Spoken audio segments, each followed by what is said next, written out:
भगवतीरुत्तम श्लोके भक्तिर्भवति नैष्ठिकी कृष्णाय वासुदेवाय देवकी नंदनाय च नन्दगोपकुमाराय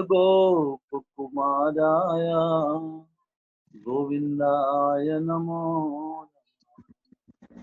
ॐ अज्ञानतिमिरान्धस्य ज्ञानाञ्जनाशलाकया चक्षुरुन्मिलितं येन तस्मै श्रीगुरुवे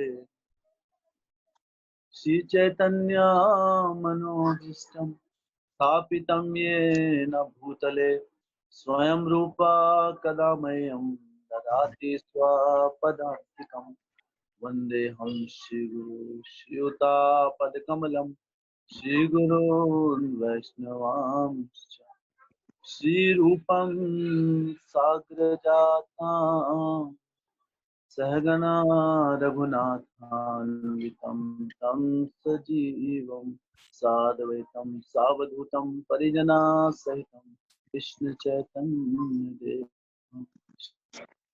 राधा कृष्णपादान् सहगणा ललिता श्रीविशाखान्वितं नमो विष्णुपदाय कृष्णपृष्ठाय भूतले श्रीमते भक्तिवेदांत स्वामी नामिने नमस्ते सरस्वते देवे गौरवाणी प्रचारिणे निर्विशेष शून्यवादी पाश्चात्य देश तारिणे नमो महावदन्याय कृष्ण प्रेम प्रदायते कृष्णाय कृष्ण चैतन्य नामिने गौरवसे नमः।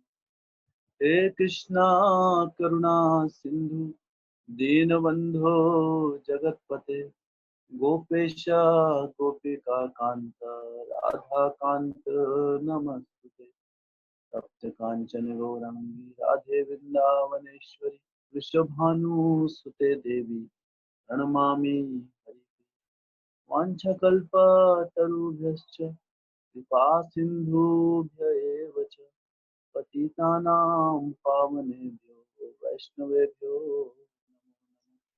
जय श्री कृष्ण चैतन्य प्रभु नित्यानंद श्री अद्वैता गदाधर शिवसादि गौर भक्तवृंद। हरे कृष्णा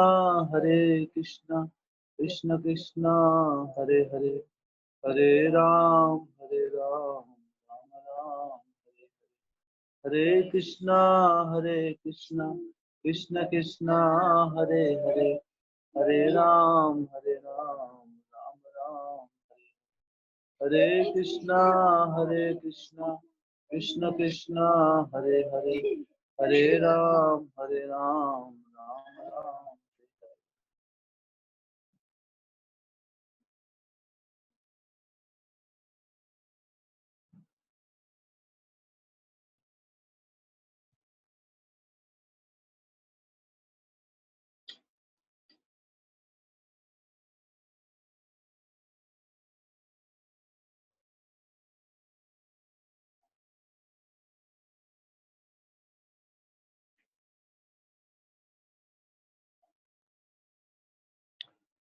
हरे कृष्णा। तो श्रीमद् भागवतम में अपनी चर्चा को आगे बढ़ाते हुए हाँ श्रीमद् भागवतम के पहले स्कंद के 5वें अध्याय पर हम चर्चा करेंगे जिसका शीर्षक है नारद द्वारा व्यास देव जी को श्रीमद् भागवत के विषय में आदेश।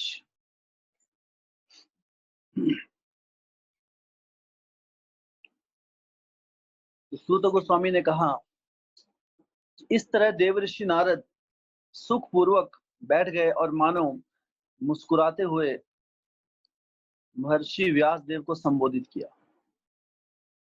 तो यहाँ पर जैसा हमने देखा इससे पहले अध्याय में कि जब व्यास देव जी इस प्रकार चिंतन मनन कर रहे थे, अपनी असंतुष्टि का कारण ढूंढ रहे थे, तो फिर नारद मुनि जी का वहां पर आगमन हुआ और नारद मुनि जो वहां पर आकर बद्रिक आश्रम में व्यास देव जी के समक्ष बैठे और उसके बाद वो बैठकर यहाँ पे क्या बता रहे हैं, सुखपूर्वक बैठ गए और मानो मुस्कुराते हुए ब्रह्म ऋषि व्यास देव को संबोधित किया और मानी कुछ मुस्कुरा रहे थे व्यास देव जी को देखकर। तो दरअसल जो नारद मुनि हैं वो क्या है, ब्रह्म ऋषि, उन्हें पूर्ण ज्ञान था व्यास देव जी के हृदय की मनोवृत्ति के बारे में। तो इसलिए मन ही मन मंद मंद मुस्कुरा रहे थे कि व्यास देव जी किस प्रकार चिंतन कर रहे हैं, जिसका उन्हें पहले से ही बोध था। तो और उनके असंतोष का कारण भी उन्हें मालूम था। तो दरअसल जो सच्चे गुरु होते हैं उन्हें मालूम होता है कि उसके शिष्य की मनोवृत्ति क्या है और वो किस दिशा में जा रहा है और किस बात से वो चिंतित है, क्या मन में समस्या है और क्या उसका समाधान। तो यहाँ पर देखिए, जब हम भक्ति मार्ग में बढ़ते हैं तो कई बार मन में अनेक अनेक दुविधाएं आती हैं, समस्याएं आती हैं, मन विचलित होता है, हम निर्णय नहीं कर पाते क्या सही है क्या गलत है। लेकिन उसी समय किसी ना किसी माध्यम से भगवान श्री कृष्ण या तो अपने भक्तों के गुरुजनों के माध्यम से या फिर हृदय में बैठे हुए परमात्मा के माध्यम से हमें कई बार ऐसा होता है कि उसी चीज जो हम जानना चाहते हैं उसका स्पष्ट हमें उत्तर मिल जाता है, हमारे हृदय की बात। क्योंकि हृदय में क्या है, भगवान श्री कृष्ण का वास है। ईश्वर सर्वभूता नाम हृदय से अर्जुन तिष्ठति, ब्राह्मण सर्वभूता नाम यंत्रारूढ़ानि माया। कि जो भगवान है वो सबके हृदय में स्थापित है। हाँ, और वो एक एक विचार को, हमारे हृदय में जितने भी विचार पनप रहे हैं, उत्पन्न हो रहे हैं, वो हर विचार के जो साक्षी हैं वो कौन है, भगवान श्री कृष्ण स्वयं। हाँ, इसलिए हमें कभी ये नहीं सोचना चाहिए कि हम अभी अकेले हैं, कोई हमें नहीं देख रहा है और हम अपने हिसाब से अपना जीवन व्यतीत कर सकते हैं, चाहे कुछ हम अधर्म पूर्वक कुछ कार्य करें। तो अगर ऐसा चिंतन मन में आए कभी, तो हमें श्रीमद् भागवतम के ज्ञान को, उसका स्मरण करना चाहिए कि किस प्रकार भगवान बताते हैं कि सर्वस्य चाहम हृदय सन्निविष्ट, कि मैं सबके हृदय में हमेशा 24 घंटे स्थापित रहता हूँ और हर बात का, हर थॉट का, हर चिंतन का मैं साक्षी हूँ। भगवान हर चीज देख रहे हैं और भगवान ये देखते हैं कि कब ये जीव मेरी तरफ मुड़ेगा। जैसे उपनिषदों में बताया गया है कि किस प्रकार ये जो हमारा हृदय है, इसमें इस शरीर को एक वृक्ष के समान बताया गया है और इस वृक्ष पर मान लो जैसे दो पंछी बैठे हों। एक पक्षी जो है वो क्या है, उस वृक्ष के फलों को खाने में लगा हुआ है और दूसरा जो पक्षी है वो देख रहा है।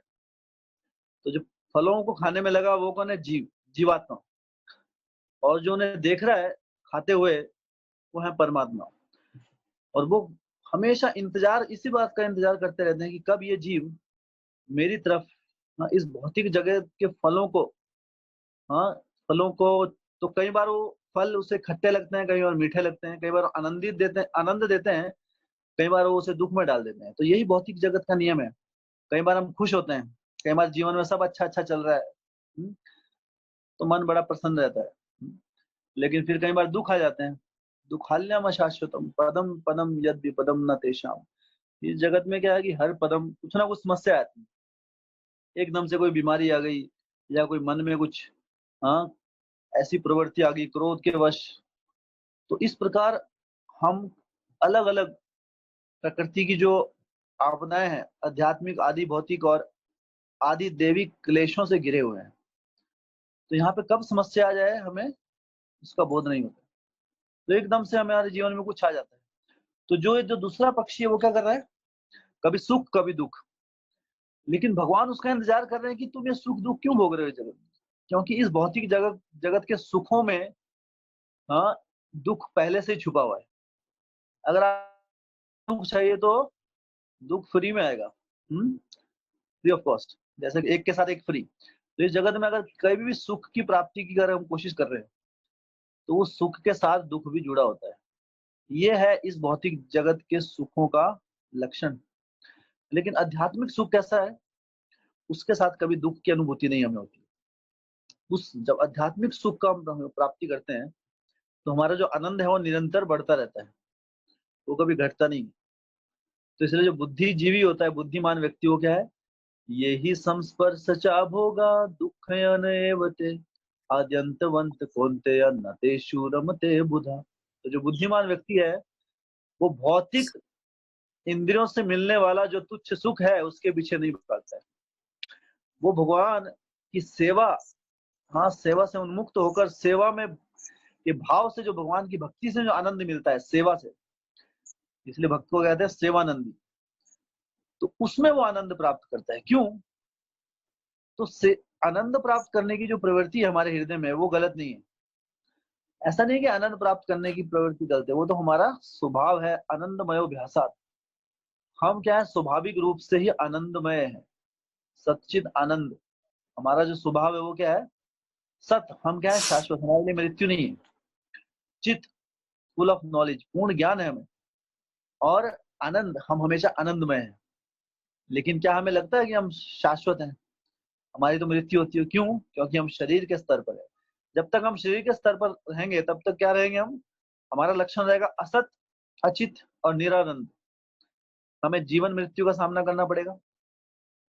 हाँ, अचित, हमें संपूर्ण ज्ञान नहीं होगा, हम इस भ्रम में जीते रहेंगे और इस संसार को बहुत सीरियस ले लेंगे हम। इस संसार में होने वाले क्रियाकलापों को, है ना, एक दूसरे को हम बहुत ही अधिक मन में ले लेते हैं। लेकिन अगर हम दिव्य दृष्टि से देखें, शास्त्रों की नजर से देखें, तो ये सब एक भ्रम है बस। ये सब कुछ, हाँ, कुछ ही समय के बाद सारी की सारी परिस्थितियां सब बदलने वाली हैं। लेकिन हम इन परिस्थितियों में इतने खो जाते हैं कि अपने जो असली, हमारा जो मूल, हमारा लक्ष्य है जीवन का, उसे ही भूल जाते हैं। और इस प्रकार फिर नाना प्रकार के दुखों को भोगते रहते हैं, अलग अलग जन्म में, अलग अलग जन्म में। तो इसलिए भगवान हमारी तरफ, हमारा वेट कर रहे हैं हमेशा कि कब ये व्यक्ति मेरी तरफ झुके, कब ये व्यक्ति, जो जीव है, हाँ, आध्यात्मिक जगत का सारा ऐश्वर्य हर जीव का इंतजार कर रहा है। जैसे पिता कोई होता है, अब पिता इतना कमाता है, सब कुछ करता है, तो उसकी इच्छा क्या होती है अंत में, कि मेरा पुत्र भोग करे इसे बाद में, है ना। हर पिता, माता पिता की इच्छा होती है। कई बार माता पिता के पास सब कुछ होता है, करोड़पति अरबपति, लेकिन क्या है, बच्चे नहीं रहते साथ में, बच्चे चले जाते हैं कहीं पे दूर, चले जाते हैं विदेश में, चले जाते हैं। तो उससे पिता को खुशी नहीं मिलती। उसी प्रकार ये पूरी जो आध्यात्मिक जगत है, जो कि इस पूरी भौतिक सृष्टि का 3/4 है, मतलब भौतिक सृष्टि से 3 गुना अधिक बड़ा है आध्यात्मिक जगत। भगवान ने पूरा आध्यात्मिक जगत हमारे लिए बनाया है और हम भटक के यहाँ पे जेल में फंसे हुए हैं। तो भगवान इंतजार कर रहे हैं कि आओ, है ना, मेरे साथ रहो और इस सृष्टि का आनंद लो। लेकिन हम क्या है, अहंकार विमूढ़ आत्मा, अहंकार के वशीभूत होकर हम क्या करते हैं, हमें इस बात का बोध नहीं रहता कि क्या सही है क्या गलत है, क्या हमारे लिए सही है और क्या हमारे लिए गलत है। इसलिए शास्त्र चक्षुओं की आवश्यकता हमें होती है। तो ये जो शास्त्र है, ये भी भगवान की हमारे लिए, हमारा प्रेम ही है कि हमें शास्त्र प्रदान किए, ताकि शास्त्रों के माध्यम से हम सही और गलत के बीच में पहचान कर सकें और उसके अनुसार अपना जीवन व्यापन कर सकें। लेकिन अहंकार इतना अधिक होता है हमारे बद्ध जीव के हृदय में कि शास्त्रों का इतना ज्ञान होने के बाद भी हम शास्त्रों को नकार कर अपने हिसाब से अपना जीवन व्यतीत करते हैं और फिर जीवन में दुख आते हैं, फिर सोचते हैं दुख कहाँ से आ गए। हाँ, तो दुख हम पहले खुद मोल लेते हैं और फिर हम उसका निवारण, हाँ, के लिए चिंतन करते रहते हैं कि ऐसा कैसे हो गया। तो यहाँ पर, तो जब हमारे हृदय में कोई ऐसी समस्या आती है हमें, तो भगवान क्या करते हैं, ये था माम प्रपद्यन्ते तामस्तेव भजाम्यहम् हम मम वर्तमान वर्तन्ते मनुष्य पार्थ सर्वशः। गीता में भगवान कह रहे हैं कि ये था माम, जैसा जो मेरे साथ व्यवहार करता है, जैसा मेरी प्रति भावना रखता है, मेरी भावना भी उसके प्रति वैसी ही रहती है। अगर कोई सोचेगा कि भगवान है नहीं, नास्तिक बनने की सोचेगा, तो भगवान उसको हर जगह दिखाएंगे कि भगवान है ही नहीं, भगवान उसे पत्थर ही दिखेंगे। लेकिन अगर कोई भगवान अपने हृदय पूर्वक भगवान की भक्ति में आगे बढ़ना चाहता है, तो भगवान अलग अलग माध्यम से, हाँ, उसे भगवान अपने दर्शन करवाते हैं। और भगवान हर परिस्थिति में ये दिखाते हैं हमें कि वो हैं, और हर परिस्थिति उनके, जब हम ये कहते हैं कि इस जगत में भगवान की कृपा के बिना पत्ता भी नहीं हिलता, तो ये तो अभी शब्दों की बात है। लेकिन ये सब शब्दों की बात नहीं है, एक्चुअली ये सत्य है, परम सत्य है। उनकी कृपा के बिना पत्ता नहीं हिलता है। लेकिन ये विश्वास आना, ये श्रद्धा आनी और ये देख पाना कि सब कुछ उनकी कृपा से हो रहा है, ये भी भगवान की कृपा के बिना हम नहीं समझ पाए।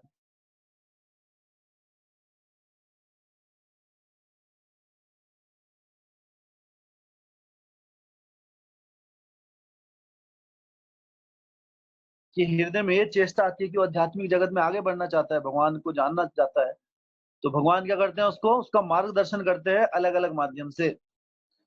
जैसे कई बार भक्त लोग अपना एक्सपीरियंस बताते हैं कि कई बार हमारे मन में कोई विचार होता है, हमें कुछ प्रश्न उठता है मन में, और हम कथा में बैठते हैं या फिर कोई ग्रंथ शास्त्र पढ़ते हैं या कोई लेक्चर सुन रहे होते हैं रिकॉर्डिंग, तो उसी का उत्तर हमें मिल जाता है उस समय। ऐसा सबके साथ होता है मैक्सिमम, बहुत सभी भक्तों का आपके जीवन में एक्सपीरियंस होगा ऐसा। तो ऐसा क्यों होता है? क्योंकि भगवान चैत्य गुरु के रूप में हमारे हृदय में बैठे हैं हमेशा, वो जानते हैं हमें क्या चाहिए। और जब भगवान की इस प्रकार हम अपने हृदय से भगवान की सेवा में संलग्न होते हैं, तो हमें भगवान मार्गदर्शन करते हैं। मार्गदर्शन कैसे करते हैं ये उनके ऊपर निर्भर है। हाँ, दैट इज अ सीक्रेट। वो हम नहीं समझ पाएंगे हमारा मार्गदर्शन कैसे करेंगे।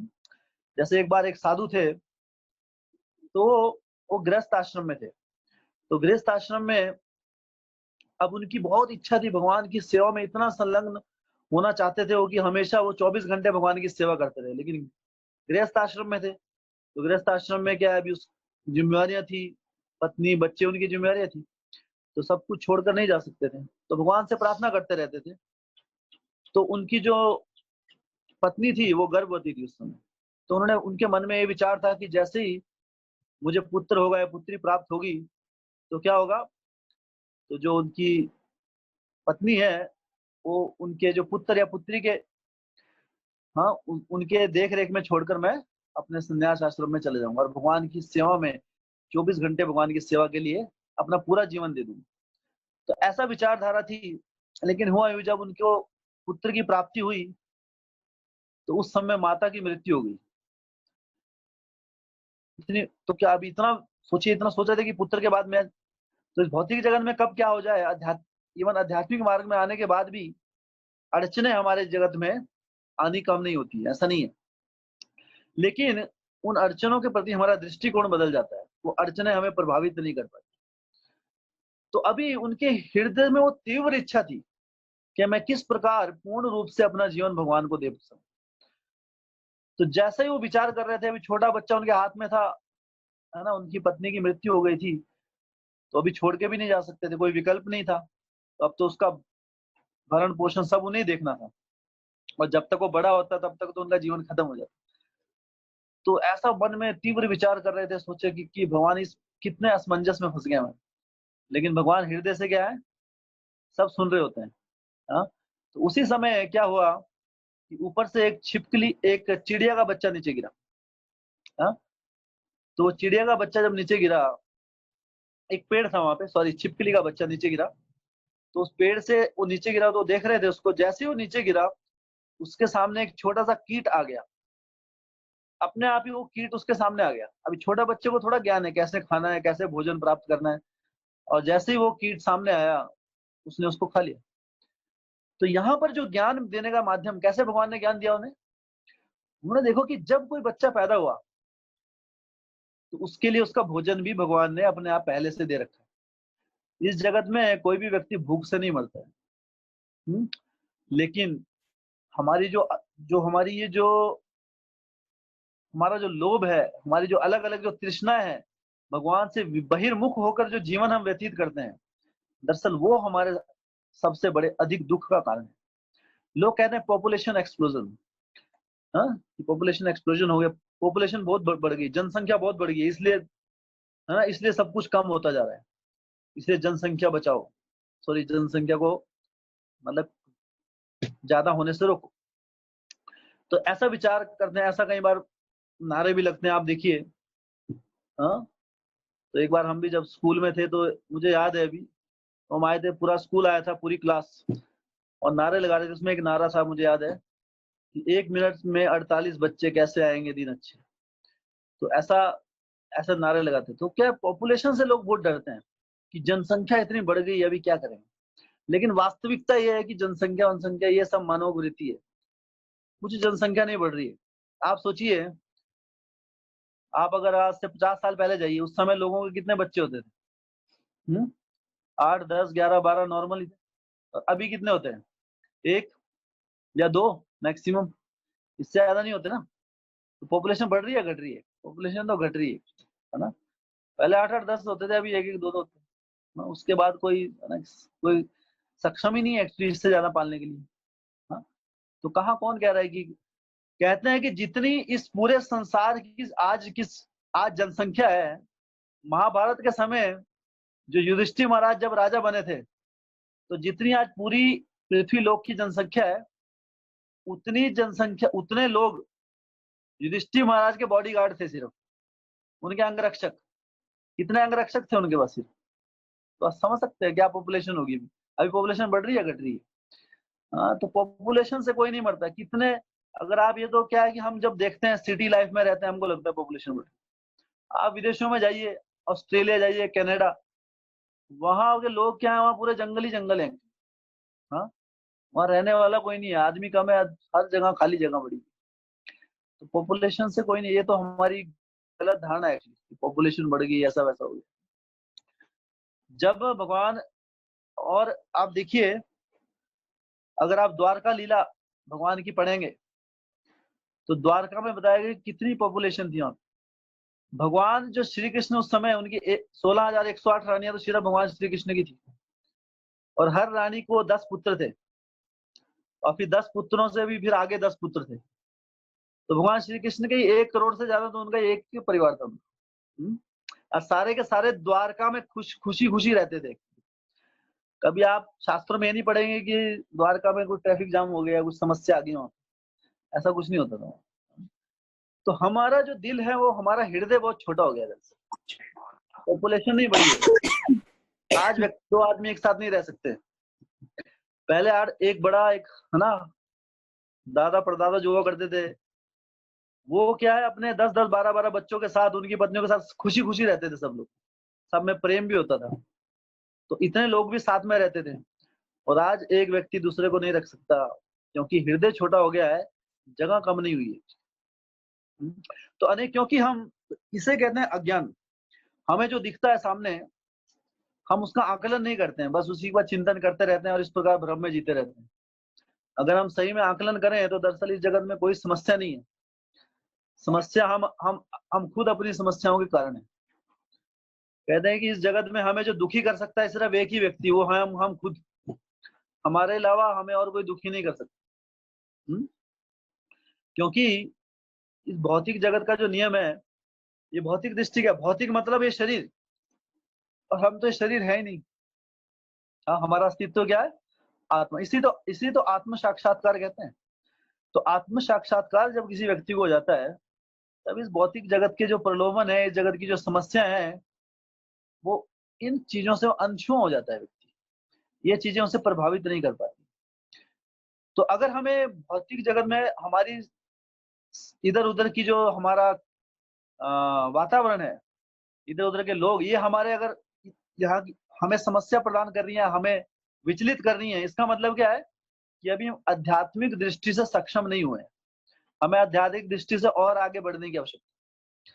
तो जब तक हम भौतिक जो समस्याएं हैं, हाँ, या भौतिक परिस्थितियां हैं, उनसे जब तक हम परेशान होते रहेंगे, इसका मतलब क्या है, उसी समय हमें समझना है कि अभी अभी अभी हमें और भगवान श्री कृष्ण के चरणों की सेवा करने की आवश्यकता है।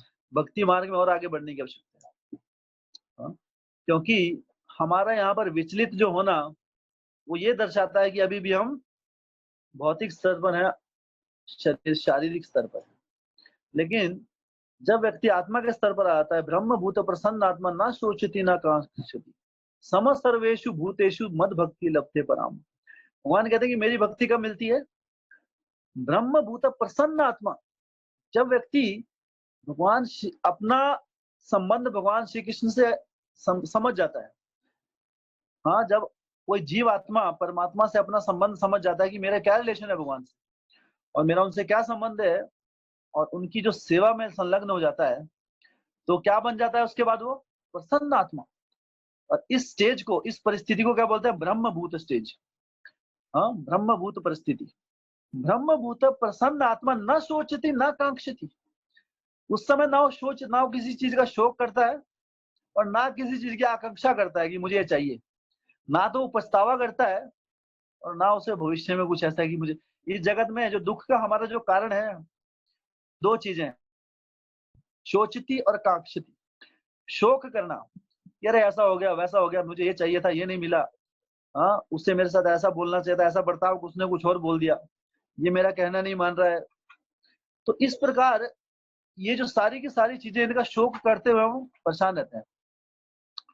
या फिर दूसरा क्या परेशानी का कारण, कांक्षती, हमारी इच्छा रहती है ये मुझे ये मिल जाए वो मिल जाए। हाँ, लेकिन भगवान श्री वामन देव जी की लीला से हम समझते हैं कि जब वो बलि महाराज जी को ज्ञान दे रहे थे, तो उन्होंने कहा कि मुझे सिर्फ 3 कदम भूमि चाहिए और कुछ नहीं चाहिए। तो बलि महाराज ने कहा कि आपको सिर्फ 3 कदम, अरे मैं आपको एक पूरा ब्रह्मांड दे सकता हूँ, हाँ एक पूरा प्लेनेट, एक ग्रह दे सकता हूँ, आप 3 कदम की बात कर रहे हैं। तो वामन देव जी उस समय एक बहुत महत्वपूर्ण बात कहते हैं कि अगर कोई व्यक्ति अपने हृदय से संतुष्ट नहीं है, तो चाहे वो पूरी सृष्टि का मालिक भी बन जाए, तब भी वो कभी संतुष्ट नहीं हो पाएगा। क्योंकि संतुष्टि क्या होती है, हृदय में होती है हमारे। तो जब तक हृदय में संतुष्ट, और हृदय को संतुष्ट कौन कर सकता है, हाँ जब हम ये हृदय, हृदय क्या मतलब है, हृदय का अर्थ है हमारी जो आत्मा का जो स्थान है वो कहाँ पर है, हृदय में। हृदय के अंग में आत्मा, हम जो हम कहाँ पे रहते हैं, अपने हृदय में रहते हैं। और उसी के कारण इस हमारा पूरे शरीर में जो जीवन का संचालन होता है। जब आत्मा शरीर से निकल जाती है, तभी पूरा का पूरा शरीर क्या हो जाता है।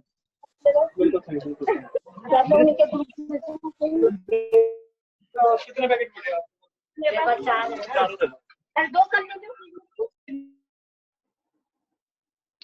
तो इसलिए शास्त्र क्या कहते हैं कि जब हम इस भौतिक स्तर की चेतना से बाहर निकल जाते हैं, तब क्या हो जाते हैं, सम सर्वेषु भूतेषु। तब हर जीव को हम एक जैसा देख सकते हैं, सम। तब हम किसी के ना द्वेषती, हम किसी में ना द्वेष देखेंगे, हाँ ना तो हम प्रशंसा जब मिलेगी तो विचलित होंगे, और ना ही दुखों से विचलित होंगे। कई बार व्यक्ति प्रशंसा से भी विचलित हो जाता है। कईयों लोगों की ऐसी भावना होती है और इस भावना का कई बार लोग फायदा भी उठाते हैं। कई व्यक्तियों की मनोवृत्ति ऐसी होती है, उनकी थोड़ी सी किसने प्रशंसा कर दी, है ना, वो पता है वो झूठी प्रशंसा कर रहे हैं, लेकिन फिर भी वो हाँ बोलते हैं हम आपके लिए जो कुछ करने के लिए तैयार है। प्रशंसा से प्रभावित हो जाता है आदमी। और कई बार व्यक्ति दुखों से प्रभावित हो जाता है। लेकिन जब ब्रह्मभूत परिस्थिति में व्यक्ति आ जाता है, ब्रह्मभूत स्टेज पर जब कोई व्यक्ति आ जाता है, तो क्या होता है, उस परिस्थिति में ना सोचती ना कांक्षती, उसे ना तो वो अत्यधिक खुशी से प्रभावित होता है और ना ही वो अत्यधिक दुखों से प्रभावित होता है। और वो सम रहता है हमेशा, जैसे ना सम जलवायु, आपने पढ़ा होगा कि सम जलवायु सबसे अच्छी होती है, ना अत्यधिक गर्मी ना अत्यधिक सर्दी। हाँ? तो बहुत अधिक खुशी में भी खुशी नहीं होना चाहिए, क्योंकि हमें बोध होना चाहिए कि इस जगत की जो खुशी और गम है वो कुछ समय के लिए होते हैं, बहुत क्षणिक है, क्षण भंगुर है, अभी है और अगले क्षण वो चले जाएंगे। तो खुशी में बहुत अधिक हमें खुश नहीं होना चाहिए उस समय। हाँ उस समय नॉर्मल रहना चाहिए। हाँ जो कुछ हो रहा है जीवन में आ रहा है भगवान की कृपा से आ रहा है। और जब दुख हो, तो अगर खुशी में नॉर्मल रह पाएंगे हम, तभी दुख में नॉर्मल रह पाएंगे। कई बार सोचते हैं कि अरे हाँ हम दुख से प्रभावित ना हो, हाँ दुख से प्रभावित तब नहीं हो पाएंगे जब खुशी से प्रभावित नहीं होंगे। तो इसलिए जब प्रशंसा, जब जीवन में सुख आते हैं, तो उसमें भी सुख की भावना में हमें बह नहीं जाना, हमें उस समय भी, क्योंकि अगर हम दोनों ही प्रवृत्तियां हमारे लिए ठीक नहीं है, क्योंकि दोनों परिस्थिति में हम भगवान की सेवा के आड़े आ जाती है, हमारे भगवान की सेवा नहीं कर पाते। कई बार इतना प्रसन्न होता है आदमी, है ना, इस भौतिक जगत की दृष्टि से, है ना, आध्यात्मिक जगत की दृष्टि से प्रसन्न होगा, नो प्रॉब्लम, आपकी भक्ति बढ़ेगी उससे। लेकिन इस जगत की खुशियों से हम इतना प्रभावित हो जाते हैं कि भगवान की भक्ति छोड़ देते हैं। कितने सुख आगे जीवन में भी क्या जुड़। तो दोनों से बचना, इसलिए ब्रह्मभूत प्रसन्न आत्मा ना सोचती ना कांक्षती सम सर्वेषु भूतेषु। और सभी जितने भी जीव हैं उनको वो सम, एक जैसा देख पाता है। हाँ मद भक्ति, और जब ऐसी परिस्थिति आती है, मद भक्ति लभते पराम, फिर उन्हें मेरी भक्ति प्राप्त होती है, ऐसा भगवान कह रहे हैं। तो इसलिए हमें सम रहना है। और सम कैसे रह पाएंगे हम? जब हम, इसलिए अच्छी बातें हमें सुनना अच्छा लगता है। हर व्यक्ति अच्छी बातें कर ले। कई बार लोग, व्यक्ति बड़ा है ना, आप सुनिए मोटिवेशनल स्पीकर होते हैं कहीं, आपको मोटिवेट करते हैं, ऐसा नहीं करना है, वैसे नहीं करना है, अच्छा बोलते हैं लोग। लेकिन जब जीवन में अपनाने की बात आती है, तब नहीं अपना पाते, वो खुद नहीं अपना पाते। हाँ, ऐसे उदाहरण हैं हमारे जगत में ही, कि व्यक्ति जो है वो दूसरों को एक चीज का पाठ पढ़ा रहे हैं, लेकिन वो जो उनके जीवन में उसका लाभ नहीं, खुद नहीं उठा पा रहे हैं। तो इस भौतिक जगत में सब अनसर्टेन है। कई लोग दूसरे को स्वास्थ्य का ज्ञान देते हैं कि कैसे स्वस्थ रहा जाए, लेकिन उनकी कई बार अकस्मात मृत्यु हो जाती है। तो दूसरों को स्वस्थ रखने वाला, अमेरिका में इतने डॉक्टर हैं, इतने साइकेट्रिस्ट हैं। साइकेट्रिस्ट कौन होता है? जो मानसिक रोग विशेषज्ञ होता है। तो अमेरिका में हर मानसिक रोग विशेषज्ञ का अपना एक और मानसिक रोग विशेषज्ञ होता है, क्योंकि दूसरों की मानसिक रोगों को ठीक करते करते वो अपना मानसिक रोगी बन जाता है, और उसके लिए एक और डॉक्टर चाहिए होता है उसे। तो यहाँ पर नोबडी इज परफेक्ट हियर। तो इसलिए हमारा हृदय जब तक भगवान से नहीं जुड़ेगा, हमारे असली मूल से नहीं जुड़ेगा, जीवरा स्वरूप होए कृष्णेरा नित्य दास, तब तक इस भौतिक जगत की जो समस्या है वो उससे हम प्रभावित होते रहेंगे और दुखी होते रहेंगे। इसलिए यहाँ पर, लेकिन जब हमारी जो भावना होती है, हमारे अंदर अगर कोई पॉजिटिव सकारात्मक भावना है, तो हमें भगवान क्या करते हैं? हमारे हृदय की बात को जानकर हमारा मार्गदर्शन करते हैं। ऐसा ही व्यास देव जी जब यहाँ पर समस्या में थे, उनके हृदय में असमंजस की स्थिति थी, तो उनको नारद मुनि जी को वहां पर, और नारद मुनि जी को पता है पहले से, है ना, इसलिए क्या कर रहे हैं? मन मन मुस्कुरा रहे हैं व्यास देव जी को देखकर। तो आगे भागवतम कह रही है कि व्यास देव जी को पराशर पुत्र संबोधित करते हुए नारद ने कहा, क्या तुम मन या शरीर को आत्म साक्षात्कार का लक्ष्य मानकर संतुष्ट हो?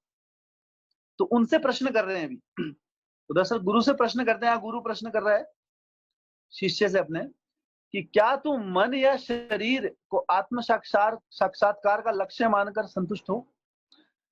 तो एक तरह से उनको एक तरह से टॉन्टिंग कर रहे हैं, कि तुमने जितने भी शास्त्र लिखे हैं उसमें क्या बताया तुमने? मन और शरीर के लिए सब कुछ दिया है, हाँ, लेकिन क्या इन चीजों से हृदय कभी संतुष्ट हो सकता है? हाँ? भगवान की स्पष्ट रूप से जब तक हम सेवा नहीं करेंगे पूर्ण हृदय से, और बाकी मन और शरीर के स्तर पर बाकी नियमों का पालन करेंगे, तो क्या आप उससे संतुष्ट हो ऐसा करने से? तो व्यास देव जी से पूछ रहे हैं वो।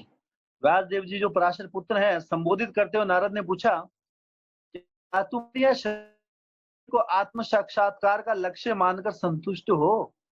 हाँ, तुमने तो पूरे जो शास्त्र अभी तक लिखे हैं, इतने ग्रंथ लिखे हैं, देवी देवताओं की उपासनाओं का वर्णन किया गया है, क्या इस चीजों से तुम संतुष्ट हो? अब उनको तो पता है कि वो असंतुष्ट हैं। अब कोई असंतुष्ट व्यक्ति है तो उससे आप पूछ रहे हैं कि आप संतुष्ट हो, तो थोड़ा सा उनके साथ थोड़ा, हाँ, उनकी भावना को जगा रहे हो, हाँ, कि आपने जो अभी तक किया है दरअसल वो संतुष्ट होने वाली चीज नहीं। हाँ, आप खुद संतुष्ट नहीं है, तो जो समाज को आपने दिया है, क्या वो समाज संतुष्ट हो सकता है उससे?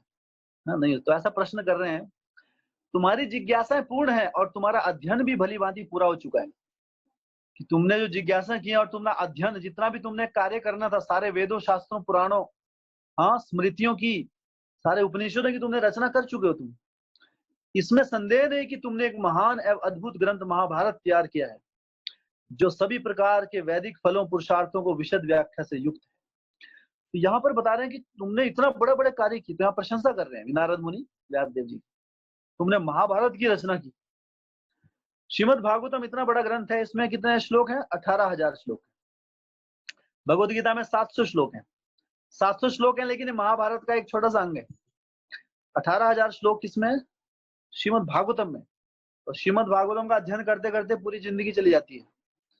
महाभारत में 1,00,000 श्लोक हैं। तो इतनी बड़ी बड़ी रचनाएं की उन्होंने सारे वेदों को अलग अलग परिस्थितियों में ढालकर उन्होंने आम जनता को ताकि वो सुलभ रूप से इस जनता तक पहुंच पाए, और जनता जो है, हाँ, इस जगत के जो लोग हैं, खासकर कलयुग के लोग, मंद सुमंद मंद भाग्य है, जिनकी बुद्धि में इजीली कोई चीज आती नहीं है, वो इजीली सब कुछ समझ पाए, इसलिए उन्होंने महाभारत की रचना की।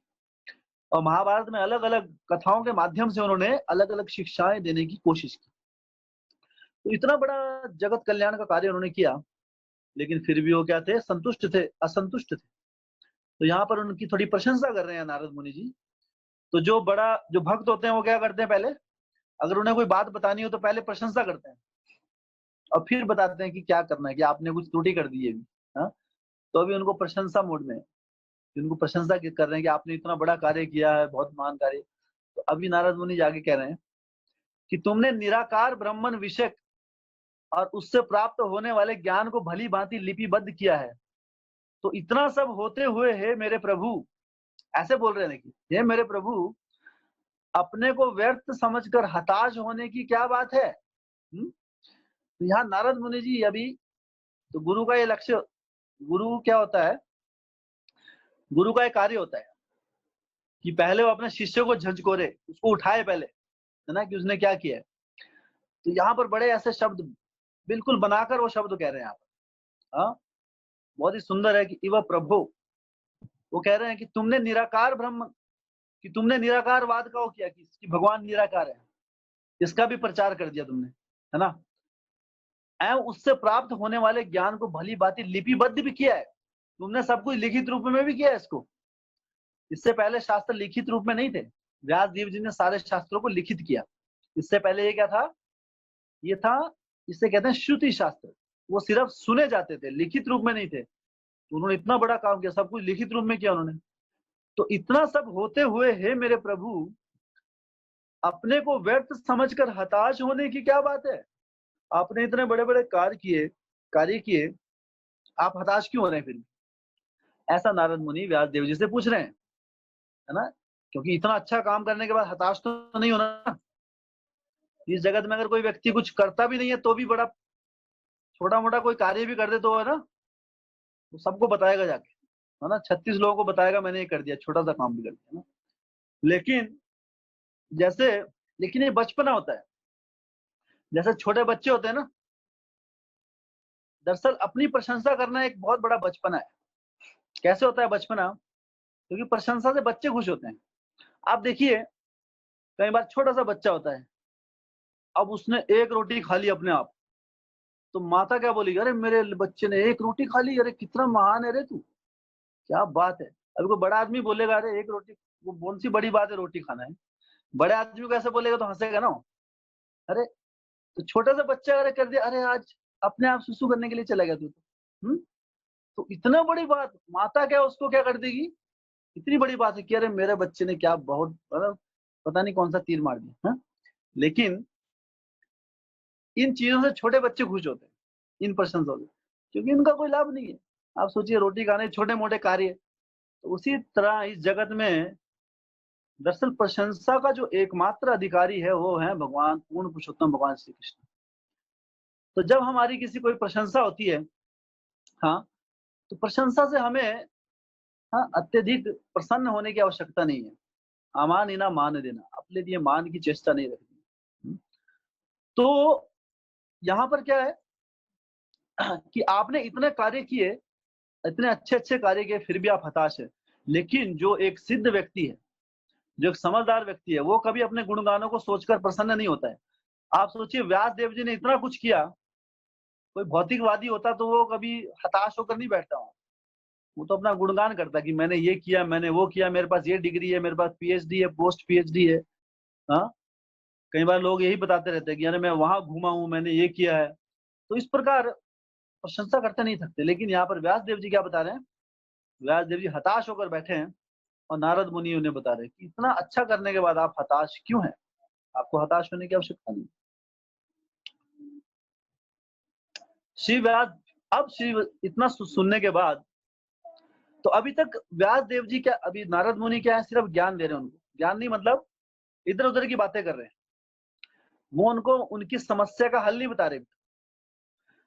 तो व्यास देव जी अभी बोलना शुरू करते हैं।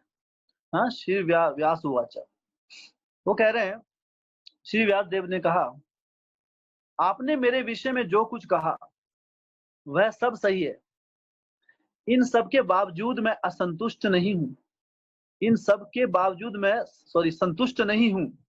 अतएव मैं आपसे अपने असंतोष के मूल कारण के विषय में पूछ रहा हूं, क्योंकि आप स्वयंभू हैं, बिना भौतिक माता पिता के उत्पन्न ब्रह्मा की संतान होने के कारण अगाध ज्ञान से युक्त व्यक्ति हैं। तो अभी पहला जो प्रश्न व्यास देव जी ने किया कि आप अभी मेरी असंतुष्टि का मूल कारण बताइए। मूल कारण। अब कई बार व्यक्ति असंतुष्ट होता है लेकिन उसका मूल कारण नहीं पता होता है ना। अभी कोई मान लो दुखी है, कोई व्यक्ति दुखी बैठा है, मान लो निराश होकर बैठा है आपके घर में, चुपचाप किससे बात नहीं कर रहा। आप बोलेंगे क्या हुआ भैया, है ना, क्या हुआ आपको, तो वो बोलेगा इससे पूछो। वो किसी दूसरे की तरफ उंगली करके बताएगा, इस मतलब कि उसने मुझे दुखी किया, है ना। लेकिन ये मूल कारण नहीं है दुखी होने का, क्योंकि अगर हम जब तक हम इस भौतिक स्तर पर रहेंगे तब तक ही हमें कोई दूसरा व्यक्ति दुखी कर सकता है। तो मूल कारण हमारा जो दुखी होने का वो हम खुद होते हैं। यह है मूल कारण। तो यहाँ पर जो व्यास देव जी है, आप बाह्य कारण नहीं पूछ रहे कि मैं क्यों दुखी हूँ, वो तो उनको भी पता था। वो बता रहे कि मेरा मूल कारण क्या है वो बताइए आप।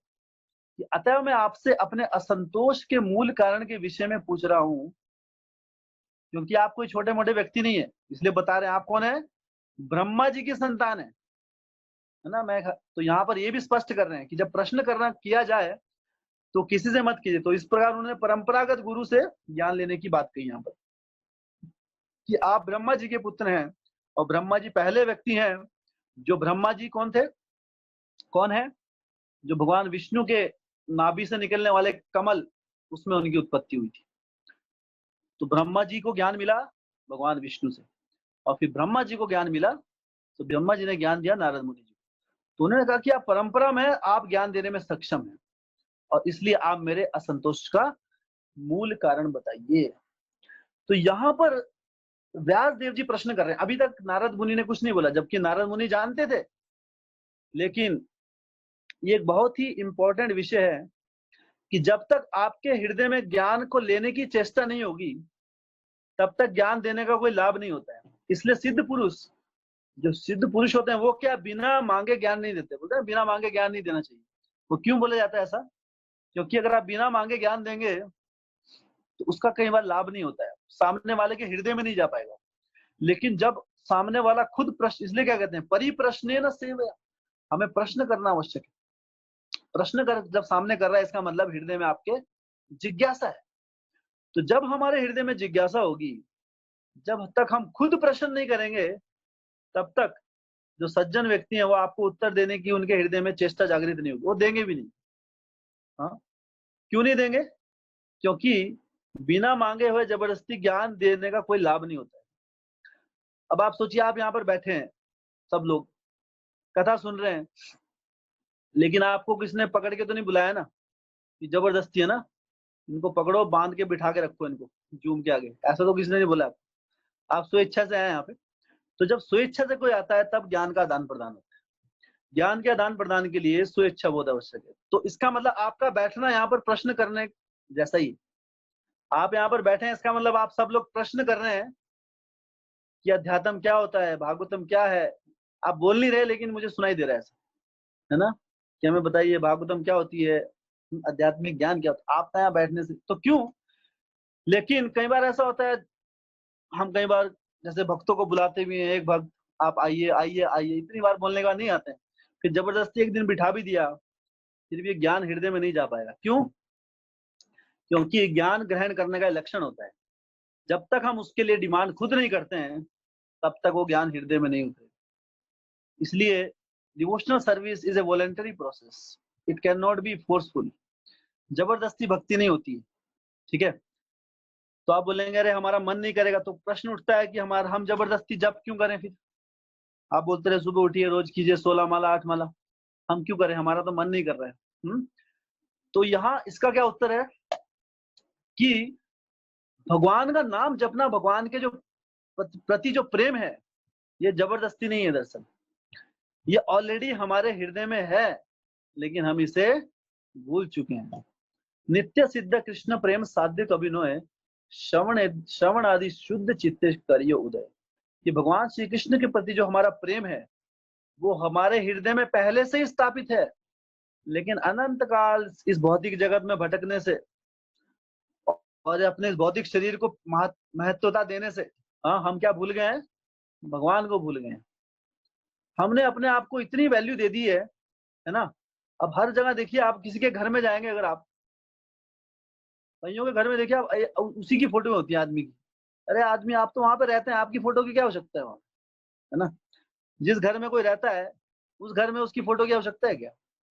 उस घर में उसकी फोटो की कोई आवश्यकता नहीं होती। वो तो है, उसको साक्षात देखिए ना आप, फोटो क्यों देख रहे हैं आप? हाँ, जब कोई आदमी पर्सनली कहीं पे खड़ा है उसकी फोटो देखने की आवश्यकता। हाँ, लेकिन व्यक्ति क्या अपने को देख देख के खुश होता रहता है। अरे मेरा ये पोज, मेरी वो, जब मैं वहां गया था, है ना। तो आदमी कई बार मंदिर में जाके भगवान को पीछे रख के भी फोटो खिंचवा लेते हैं। तो एटलीस्ट मंदिर में नहीं करना चाहिए ऐसा। मंदिर में कभी भी हमें पिक्चर नहीं लेनी चाहिए भगवान के आगे, कि भगवान को अपनी अपनी बड़ाई करने के लिए कि अरे मैं तो वहां गया था, वृंदावन, हाँ देखो मेरे पीछे भगवान भी है, ये इसका साक्षी है। तो कई बार अपने को बढ़ावा देने के लिए, जैसे बड़े आदमी के साथ फोटो कौन खिंचाता है? इसलिए नहीं खिंचाता कि बड़े आदमी की बहुत चिंता है, बहुत प्रेम है, इसलिए खिंचाता है कि उसके साथ खिंचा के मैं भी बड़ा हो जाऊं, मेरी वैल्यू बढ़ जाएगी, है ना। देखो मैंने अमिताभ बच्चन के साथ फोटो खिंचाई है ना। लेकिन कुछ लाभ नहीं है ये भौतिक जगत के। अभी देखो अमिताभ बच्चन भी लड़ रहे हैं कोरोना वायरस से। तो कोई भी यहाँ पे ऐसा नहीं है जो अपने आप में सक्षम है आपको भव सागर से दूर ले जाने में। तो इसलिए भगवान की जब हम, तो यहाँ पर जो मैं मूल तत्व जो बता रहे हैं यहाँ पर, कि हमें ज्ञान जो है वो तब तक उसके हमारे हृदय में नहीं जा पाएगा जब तक हमारे हृदय में उसकी चेष्टा नहीं होगी। हाँ, तो हमारी चेष्टा होनी चाहिए हृदय में। और भगवान के प्रति हमारा जो प्रेम है आर्टिफिशियल नहीं है, जबरदस्ती हम प्रेम नहीं जगा सकते अपने हृदय में। आपको कोई जबरदस्ती बोले कि आप इससे प्रेम करो, प्रेम करो, प्रेम करो, ऐसा होता है? आप प्रेम करने लग जाएंगे? ऐसा नहीं होता, है ना। जबरदस्ती किसी से प्रेम जागृत नहीं होता। लेकिन भगवान की भक्ति में आने के बाद, आप देखिए भक्ति में आने के पहले इतना हमें भगवान, उनके नाम में, उनकी कथा में इतनी रुचि नहीं होती थी, लेकिन सुनने से बार बार क्या हुआ, फिर रुचि बढ़ने लग गई, है ना। लेकिन आप अगर बार बार किसी और व्यक्ति के बारे में सुनेंगे, आप मान लो लादेन के बारे में सुन रहे बार बार, लादेन का नाम सुना है आपने? एक टेररिस्ट था जो, उसके बारे में बार बार सुनेंगे तो क्या उसके लिए प्रेम जागृत हो जाएगा? या उसका मंत्र जपेंगे लादेन लादेन कुछ ऐसा, तो उसके प्रति प्रेम जागृत हो जाएगा? नहीं होगा। क्यों? क्योंकि उसके प्रति हमारा प्रेम नहीं है। लेकिन भगवान कृष्ण के प्रति हमारा प्रेम ऑलरेडी से स्थापित है हमारे हृदय में, इसलिए उनका जप करने से जो हृदय में वो प्रेम छुप चुका है, वो छुपा हुआ प्रेम सिर्फ बाहर निकलता है। ऐसा नहीं वो प्रेम नहीं है, नित्य सिद्ध कृष्ण प्रेम साध्य को भी नहीं, साधना कि हम उसको अपना लेंगे, ऐसा नहीं उसको उधार कहीं से लेके हम अपने हृदय में डाल देंगे, ऐसा नहीं। सिर्फ उसका उदय होता है, भगवान के प्रेम का हमारे में हृदय में उदय होता है, उसकी स्थापना नहीं होती है। वो प्रेम तो पहले से स्थापित है वहां। श्रवण आदि शुद्ध चित्त करियो उदय। जब हम श्रवण करते हैं, गीता भागवत का श्रवण करते हैं, जब हम कैसे करते हैं? शुद्ध चित्त से, तब क्या होता है? करियो उदय, ये प्रेम जो जागृत हो जाता है। और जब ये प्रेम जागृत हो जाता है ना भगवान श्री कृष्ण के प्रति, तब इस भौतिक सृष्टि से हमें, हमारा जो लगाव है, हमारी जो सारी की सारी हमारी इच्छाएं खत्म हो जाती। हाँ, जब तक भगवान के प्रति प्रेम कम रहेगा तब तक हमें अपनी प्रशंसा में आनंद आएगा, है ना। अपनी प्रशंसा में, अपनी फोटो देखने में बहुत आनंद आएगा। लेकिन जब भगवान के प्रति प्रेम जागृत हो जाएगा तो अपने में कोई आनंद नहीं आएगा। आप देखिए भक्त जब शुरू शुरू में आते हैं तो व्हाट्सएप फेसबुक में उनकी फोटो होती हैं, लेकिन भक्ति में आगे बढ़ने के बाद कृष्ण की फोटो आ जाती है वहां पे। क्यों आती हो? क्योंकि भगवान से प्रेम बढ़ जाता है उससे। हाँ? तो ये नेचुरल है, स्वाभाविक है, क्योंकि भगवान के प्रति जो प्रेम है वो क्या है? वो कोई आर्टिफिशियल नहीं है, वो ऑलरेडी से हमारे हृदय में है, बस उसे जगाना है। और उसे जगाने का क्या माध्यम है? चेतो दर्पण मार्जनम भव महादावाग्नि निर्वापनम परम विजयते श्री कृष्ण संकीर्तनम। भगवान श्री कृष्ण का संकीर्तन, उनके नाम जब से वो छुपा हुआ जो प्रेम है, चेतो दर्पण, जो हमारे चित्त के दर्पण पर जो धूल मिट लग चुकी है करोड़ों जन्मों से, काम क्रोध लोभ मोह मद मत्सरी की जो धूल जमी हुई है, हरिनाम के माध्यम से वो धूल सारी मिट जाती है, और जब वो धूल मिट जाती है तो भगवान का जो प्रेम ऑलरेडी है हृदय में, उसका उदय हो जाता है, और उस प्रेम को हम देख पाते हैं, और भगवान से पुनः हमारा प्रेममय संबंध स्थापित हो जाता है। और फिर क्या करता है? बुधा भाव समन्विता। फिर भक्त क्या है? अपने हृदय से भगवान की निष्ठा भक्ति में लग जाता है, तब वो रुकता नहीं आगे कभी भी। फिर उसको बार बार बोलने की आवश्यकता नहीं होगी है ना, कैसा करो। फिर वो उसके हृदय में खुद वो जब प्रेम जागृत हो गया, किसी के प्रति जब प्रेम हो जाता है, तब वो जबरदस्ती बोलने की जरूरत नहीं होती। किसी माता को अपने बच्चे को कब खिलाना है, कब नहलाना है, कब सुलाना है, कब पढ़ाना है, ये सब बताने की आवश्यकता नहीं होती है ना। माता को खूब पता है, सब पता होता है ना। उसको थर्ड पर्सन को अगर बुलाने की बताने की जरूरत पड़ेगी, अरे तुम्हारा बच्चा रो रहा है उसको चुप करा लो, तुम्हारा बच्चा भूखा है उसको खिला लो, तुम्हारा बच्चा पढ़ नहीं रहा है उसको पढ़ा लो, अगर ऐसा बताने की जरूरत पड़े, इसका मतलब कोई प्रेम नहीं है माता के हृदय में बच्चे के लिए। तो प्रेम का लक्षण है, प्रेम का लक्षण है किसी को बताने की आवश्यकता नहीं होती है ना। तो लेकिन जब हम प्रेम को भूल जाते हैं, तब हमें बताना पड़ता है। इसलिए शास्त्र, गुरु, साधु और शास्त्रों के माध्यम से हमें ये सुनना आवश्यक है। जैसे अगर कोई व्यक्ति, कई बार आपने देखा होगा, कई बार सिनेमा में, जैसे कोई हीरो है, उसको चोट लग गई, अभी दिमाग में चोट लग गई, सब भूल गया। तो उसके माता पिता आते हैं, हीरोइन आती है सामने, तो पूछता है कौन, आप कौन, है ना, सब भूल जाता है उसको। क्यों? क्योंकि उसकी मनोवृत्ति, उसके दिमाग में चोट लगी, सब भूल गया अभी। पर इसका मतलब ये नहीं कि अगर वो भूल गया तो संबंध खत्म हो गया। भूलने से संबंध खत्म नहीं होता है, संबंध तो है, उसकी माता पिता सब हैं, लेकिन वो भूल गया है ना। फिर क्या किया जाता है? फिर उसके दिमाग में फिर से चोट मारी जाती है ना। कई बार बोलते हैं कि जहां से गिरा था फिर गिरा उसको, तो कई बार ऐसे भी हो जाता है। तो फिर गिराते हैं, फिर चोट मारते हैं दिमाग में, फिर से जागृत होता है, अरे अरे माता क्या कर रहे हो तुम, है ना, तुम ही है ना। तो सारे उसको सारे रिलेशनशिप याद आ जाते हैं वापस। तो हरे कृष्ण महामंत्र क्या है? दिमाग पे चोट मारने जैसा है। हम भगवान का, ऐसा नहीं है भगवान के प्रति प्रेम नहीं है हृदय में, वो तो है हमेशा, नित्य सिद्ध कृष्ण प्रेम साध्य को भी वो प्रेम है। अब भूल चुके हैं, अब हरि नाम के माध्यम से दिमाग पे चोट मारनी पड़ती है रोज सुबह उठ के। तो जब इसको चोट मारेंगे, बार बार मारते रहेंगे, तो एक दिन ऐसे जागेंगे, अरे कृष्णा मैं कहाँ आ गया, अरे मैं तो गोलोक धाम में था, यहाँ क्या कर रहा हूँ। तो एक दिन जागृत हो जाएंगे, बस उस दिन का वेट है, उस दिन का इंतजार करना है। तब तक क्या है? हरि नाम से मारते रहो। हाँ, हरि नाम अपने सर पे, तो एक दिन वो जाग जाएगी, दिमाग की कोशिकाएं खुल जाएंगी, और हरि कीर्तन, हरि नाम, हरि कथा के माध्यम से भगवान के प्रति जो हमारा जो प्रेम है, जो जो अभी छुप चुका है, जिसको हम भूल चुके हैं, वो पूरे जागृत हो जाएगा, और फिर हम उस आनंद के सागर में डूब जाएंगे। क्योंकि भगवान श्री कृष्ण की लीलाओं में क्या है? आनंद ही आनंद ही आनंद, केवल आनंद कंद, इसमें और दूसरी कोई चीज नहीं है, ओनली वन फ्लेवर, आनंद। तो जब भगवान की भक्ति में, लेकिन उस स्टेज तक पहुंचने के लिए कष्ट है, वहां तक पहुंचने के लिए हमें निरंतर भक्ति मार्ग से आगे बढ़ते रहना है। बताए गए शास्त्रों में, गुरु, साधु, साधु और शास्त्रों के माध्यम से जो नियम हमें बताए जा रहे हैं, उनका पालन करते रहिए, श्रद्धा के साथ पालन करते रहिए। ऐसे नहीं, पता नहीं ये नाम काम करेगा कि नहीं करेगा, चलो जप लेते हैं, देख लेते हैं, अभी 7 दिन और देख लेता हूँ, प्रेम आया तो ठीक है, नहीं फिर क्या है, जिंदगी तो चली रही है।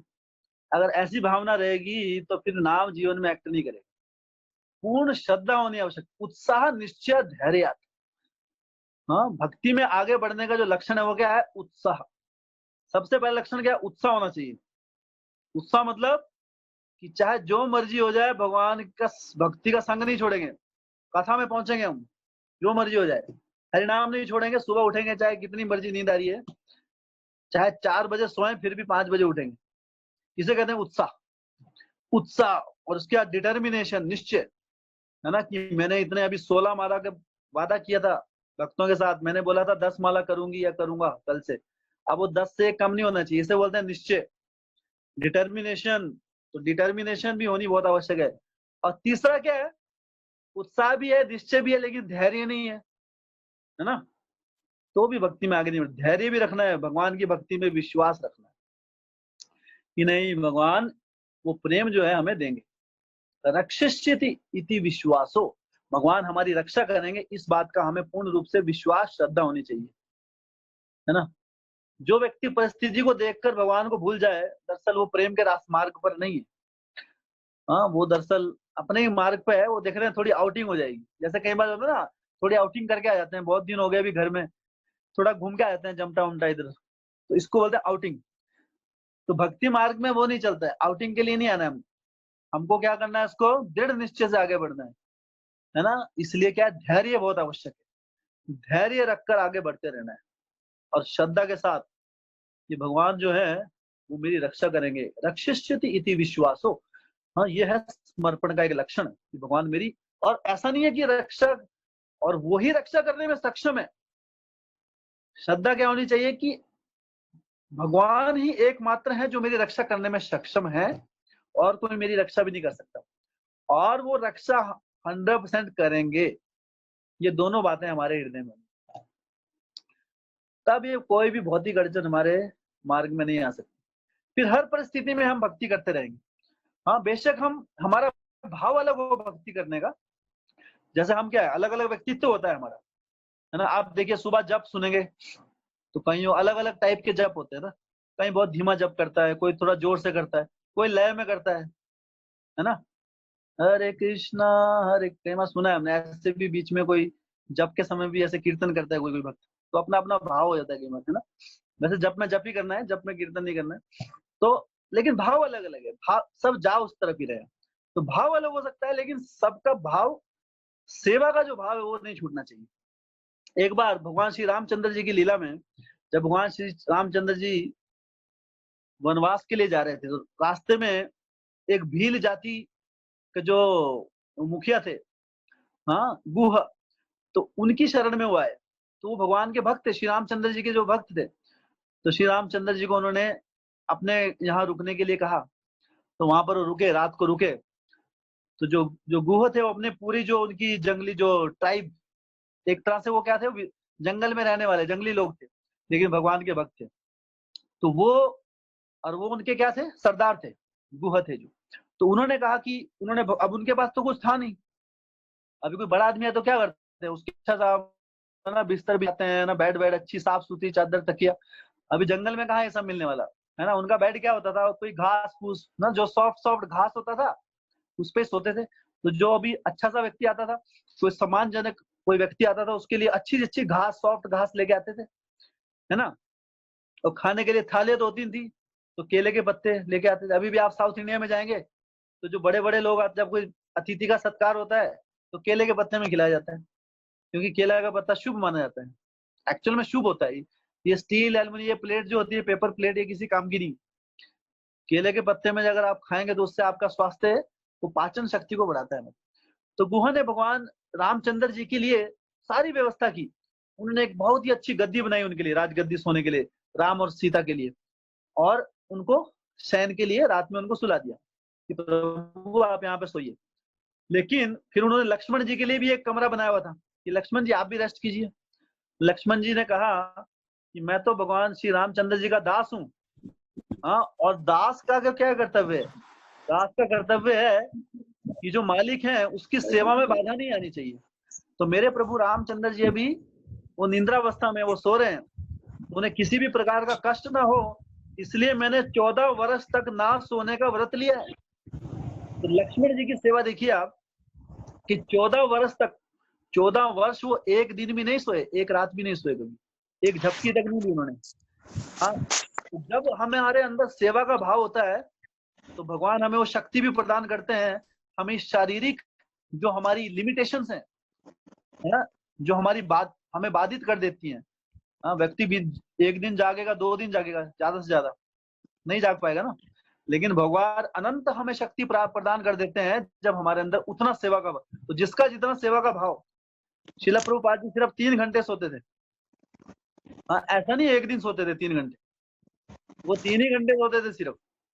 हाँ, पूरा जीवन उनका, जब उस रात को श्रीमद् भागवतम लिखते थे। आज हम जो श्रीमद् भागवतम पढ़ रहे हैं उन्हीं की कृपा है कि हम इससे लाभान्वित हो रहे हैं यहाँ पर। हाँ, पूरा रात रात तो वो क्या है, 11 बजे सो के 2 बजे उठ जाते थे, 2 बजे से लेके उसके बाद फिर श्रीमद् भागवतम लिखते थे हर रोज। तो ये उनका नियम था हर रोज का। तो जो लक्ष्मण जी थे उन्होंने भी व्रत लिया था कि वो 14 वर्ष तक सोएंगे नहीं, वो भगवान को, है ना, कि ताकि भगवान की निंद्रा में कोई कोई बाधा ना पड़े। तो इस प्रकार तो ये देखकर गुह ने सोचा कि ये जो लक्ष्मण है, इसके मन में कुछ तो चल रहा है। लक्ष्मण जी वहां पर घूम रहे थे, जहां पर श्री रामचंद्र जी और सीता मैया सो रही थी, तो लक्ष्मण जी उनकी कुटिया के बाहर इधर-उधर घूम रहे थे, अपना धनुष और तीर उठाकर, है ना? ताकि कोई, है ना, उनकी बाधा ना पड़े, उनकी निंद्रा में कोई ऐसा कोई व्यक्ति ना आ जाए जो उनको डिस्टर्ब करे, जंगल की बात है। तो गुह ने सोचा कि लक्ष्मण जी के मन में कुछ खिचड़ी पक रही है, ये रामचंद्र जी को मारकर अयोध्या का राज्य प्राप्त करना चाहते हैं। तो सोचिए अभी ये विचार कहाँ से आ गया? अभी रामचंद्र जी ने कहा नहीं, उन्होंने भी नहीं कहा, लक्ष्मण जी ने बताया ऐसा नहीं बताया, खुद ही विचार आ गया उनके मन में ऐसा। तो गुह ने सोचा कि ये रामचंद्र जी को मार के अयोध्या का राज्य हड़प करने की चेष्टा से नहीं सो रहे, व्रत व्रत कुछ नहीं है। तो कई बार क्या है, हम भक्तों को देखकर अपनी मनोभावना बना लेते हैं, है ना? ये भक्त ऐसा क्यों कर रहा है, शायद इसके मन में कुछ और चल रहा है, भक्ति वक्त भक्त वक्त कुछ नहीं है, कुछ और ही चल रहा है इसके मन में। तो अपनी मनोभावना कभी नहीं बनानी चाहिए भक्त के, कि भक्त क्या कर रहा है।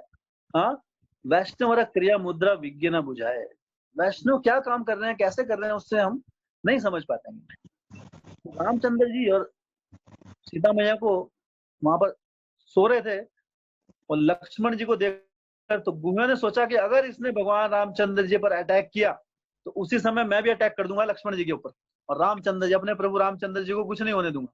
तो सोचिए अभी रामचंद्र लक्ष्मण जी भी इसी सेवा भाव से खड़े हैं कि प्रभु मेरे रामचंद्र जी को कुछ ना हो, और जो गुहा है वो भी अपने तीर का निशाना लक्ष्मण जी पर लगा के बैठे हैं, इसलिए कि मेरे प्रभु रामचंद्र जी को कुछ ना हो। तो जब ये गुह ऐसे बैठे हैं, तो जो बाकी के, जो उनके प्रजा के जो बाकी लोग थे, उन्होंने सोचा हमारे सरदार को क्या हो गया आज, ये क्या रामचंद्र जी को मारने के लिए खड़ा है क्या यहाँ पे? ये लक्ष्मण रामचंद्र जी दोनों को मारकर अयोध्या का राज्य हड़पना चाहता है शायद। तो सारे के सारे जो राज्य के जो बाकी लोग थे, जितने भी उसके सेनापति, सेना के नायक थे जो थे, वो अपने राजा की तरफ तीर लगा के खड़े हो गए कि अगर इसने कुछ किया तो हम इसको ही मार देंगे, राजा को। क्योंकि उनको पता है कि सबसे बड़े राजा तो प्रभु रामचंद्र जी हैं, उनसे बड़ा राजा कोई नहीं। जब उच्च धर्म की बात आती है तो निम्न धर्म का कोई लाभ नहीं। तो देखिए सारे के सबकी भावना एक ही थी, क्या थी? प्रभु रामचंद्र जी की सेवा, लेकिन भाव अलग अलग था। तो भाव अलग अलग हो सकता है, कोई बात नहीं, है ना? अभी कोई कहता है कि मुझे प्रसाद अच्छा लगता है, वेरी गुड, नो प्रॉब्लम। कोई बोलता है किसी को जप अच्छा लगता है, किसी को कीर्तन अच्छा लगता है ना? किसी को क्या लगता है? कथा अच्छी लगती है, किसी को भगवान की लीलाओं में आनंद आता है, किसी को श्लोकों में आनंद आता है, किसी को भक्तों के संग में आनंद आता है ना? एक दिन ये कह रहे थे अपने दीपक प्रभु, कह रहे थे उन्हें भक्तों की सेवा में आनंद आता है। तो सबका अपना अपना आनंद है ना? तो सबके अपना अपना भाव है। तो भाव अलग अलग हो सकता है, लेकिन सेवा जो है, सेवा नहीं रुकनी चाहिए। और किसी दूसरे का भाव, कि मेरा भाव अच्छा है दूसरे का भाव गलत है, ऐसी मनोभावना भी नहीं रखनी चाहिए, है ना? तो हमें क्या करना चाहिए? भक्ति के जो भी नियम है, हर जो नियम है उससे जुड़े रहते हुए आगे बढ़ते रहना चाहिए, भक्तों के संग में रहकर, और भक्तों के एक दूसरे के भाव की रिस्पेक्ट करनी चाहिए। हाँ, लेकिन वो भाव क्या है? भक्तिमय होना चाहिए। अपना कोई भक्ति से बाहर का भाव मत बनाइए। हाँ, फिर तो बोलना पड़ेगा, वो अलग बात है। तो भाव भक्ति के दायरे में रखकर कितने भी भाव हों, जैसे क्या सबकी जो सेवा का मार्ग था श्री रामचंद्र जी की सेवा। हाँ, तो भक्ति के दायरे में रखते हुए, चाहे हमारे भाव अलग हो तो कोई बात नहीं है। भक्ति के दायरे से बाहर चले गए तो भाव है भाव नहीं है उसका कोई लाभ नहीं है। वो भाव, उसको ऐसे भाव को कोई लाभ नहीं है। जैसे एक बार कहा जाता है कि एक बार 4 चोर, बड़े अच्छे दोस्त थे, 4 चोर थे, लेकिन दोस्ती वो पक्की थी। तो जब कोई गलत काम करते हैं, दरअसल गलत काम करने वाले लोगों की दोस्ती बहुत पक्की होती है। अब देखिए जो व्यक्ति, है ना, जैसे मंडली बिठा के ताश खेलने वालों की जोड़ी बहुत अच्छी होगी, है ना? तो क्योंकि वो कह रहे हैं अरे, है ना, उनके बिना मैं जीने मरने वाली दोस्ती होती है उनकी, है ना? तो ये होता है, भौतिक दृष्टि से होती है ऐसी। वो बोलेंगे शराब पीने वालों की दोस्ती एक साथ होती है ना, कि हम तो आपके, लेकिन थोड़ा वो झगड़ा हुआ तो फिर झगड़ा भी एकदम हो जाता है, वो दोस्ती थोड़ी क्षण भंगुर है। लेकिन तो एक बार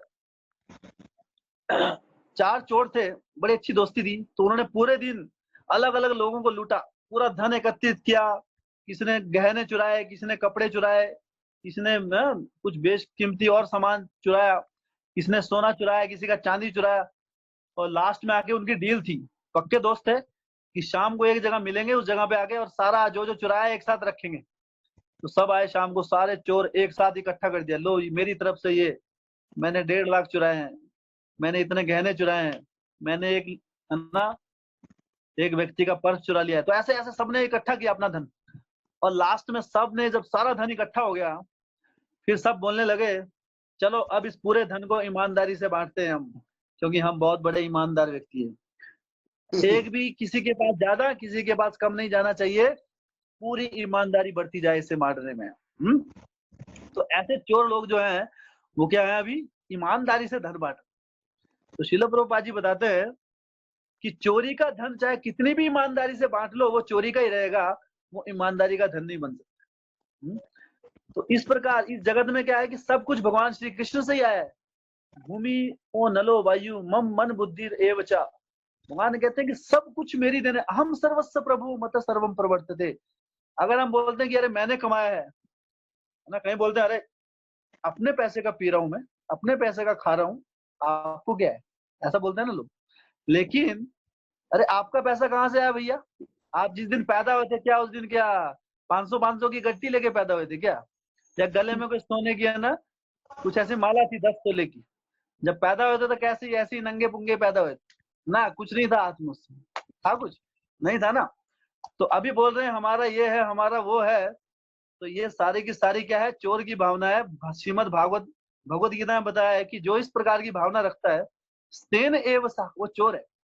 इस जगत से आप कुछ भी ले रहे हैं और भगवान को अर्पण नहीं कर रहे हैं और बोलते हैं मेरा है, मैं अपना कर रहा हूँ, तो ये चोरों की परिभाषा है। क्योंकि हमारा क्या है, इदम न ममा, मेरा कुछ नहीं है यहाँ पर। हाँ, लेकिन अहंकार विमूढ़ आत्मा करता अहमिति मन्यते, सोचते हैं मैं कर रहा हूँ, मैं कमा रहा हूँ, मैं अपने घर को पाल रहा हूँ, जबकि पालनहार तो एक ही है, ठाकुर जी, और कोई नहीं है। तो इसलिए भगवान की भक्ति से विहीन होकर चाहे कितनी कमाई कर लें, कुछ ही कर लें, अल्टीमेटली वो वैसा ही है जैसे 4 चोर चोरी के धन को ईमानदारी से बांटना चाहते हैं। तो चोरी के धन को ईमानदारी से बांटने का कोई मतलब ही नहीं बनता, वो तो रहेगा चोरी का ही धन, है ना। उसके साथ कभी वो पुण्य, वो कभी साफ सुथरा धन नहीं हो सकता। तो इस प्रकार भक्ति के दायरे में रखकर हमें भक्ति करनी चाहिए।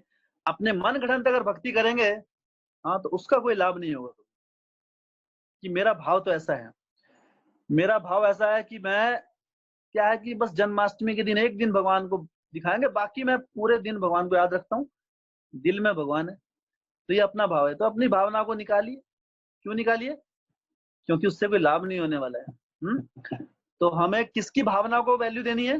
कृष्ण भावना को वैल्यू। कि कृष्ण की क्या भावना है, मेरी भावना की कोई वैल्यू नहीं। कृष्ण की भावना को अगर वैल्यू देंगे, कृष्ण की भावना कहाँ है? शास्त्रों में, गीता भागवतम में लिखी हुई। जब कृष्ण की भावना को वैल्यू देंगे तब अमृत जीवन में आएगा, अन्यथा अमृत नहीं आएगा, दुखी आएंगे। इसलिए इसका नाम है कृष्ण भावना अमृत। जब कृष्ण की भावना को अपने जीवन में अपनाएंगे तो अमृत जीवन में आएगा। इसलिए कृष्ण भावना अमृत संग से जुड़े रहिए और नियमों का अपने जीवन में निरंतर पालन करते रहिए। तो बस नियमों का पालन करते करते अमृत का वेट करते रहिए, अमृत आएगा। क्योंकि कृष्ण भावना में सिर्फ अमृत है और कुछ नहीं है, केवल आनंद कंद। बहुत बहुत धन्यवाद आपका धैर्य पूर्वक सुनने के लिए। ग्रंथराज श्रीमद् भागवतम की जय। श्रील प्रभुपाद की जय। निताय गौर प्रेमानंदे। हरि हरि बोल। बहुत बहुत धन्यवाद प्रभु जी, बहुत सुंदर कथा। इसी तरह हमें फल देते रहे प्रभु जी। और प्रभु जी के लिए आज सभी एक बार हरे कृष्णा महामंत्र बोलेंगे। हरे कृष्णा कृष्णा कृष्णा हरे हरे, हरे राम राम राम हरे हरे। इस ग्रेस पावन गुरान प्रभु की जय, प्रभुपाद की जय, कोटि वैष्णव वृंद की जय, सभा में आए हुए सभी भक्तों की जय। बहुत बहुत धन्यवाद सभी भक्तों का धैर्य पूर्वक कथा सुनने के लिए।